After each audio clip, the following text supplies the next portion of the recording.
Well, now it's all starting to make sense. Turns out Bud Light's partnership with transgender activist Dylan Mulvaney, someone who increasingly appears to be attempting to reduce womanhood to some humiliating crass caricature, Oh, lay, oh, slay, on a daily. wasn't just a poorly planned, hastily executed effort to jump on the bandwagon, but was actually part of a deliberate policy change by Bud Light to jettison its existing brand and customer base. During a podcast interview that took place just over a week before the Mulvaney controversy began, the beer company's vice president Alyssa Heinerscheid let slip the truth. I'm a businesswoman. Well, I'm a businesswoman. I'm a businesswoman. I'm a girl boss. I had a really clear job to do when I took over Bud Light. What, ruin the brand? And it was, this brand is in decline. It's been in decline for a really long time. Yeah, probably because it tastes like urinal water. What does evolve and elevate mean? It means inclusivity. It means shifting the tone. It means shelling out God knows how many $1,000s to this clown while pissing off the people who actually buy your product. Great idea, girl boss. I'm a businesswoman. It means having a campaign that's truly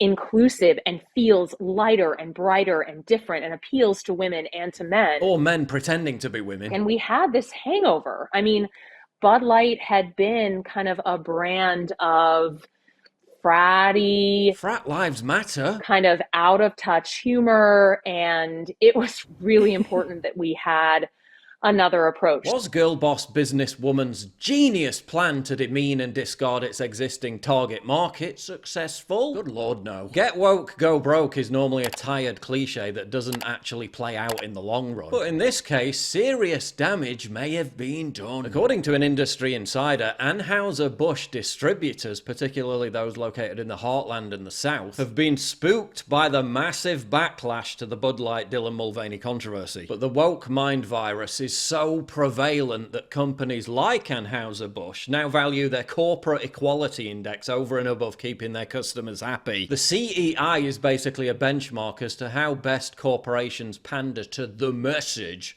in the context of LGBTQI+. Is this, however, the straw that breaks the camel's back? This isn't seemingly just a flash in the pan. The story is still rumbling on over a week later. Will Bud Light actually be the first brand to go bust as a result of endorsing a movement that is becoming increasingly obnoxious, in your face, and unpopular? And which brand will Dylan Mulvaney ruin next?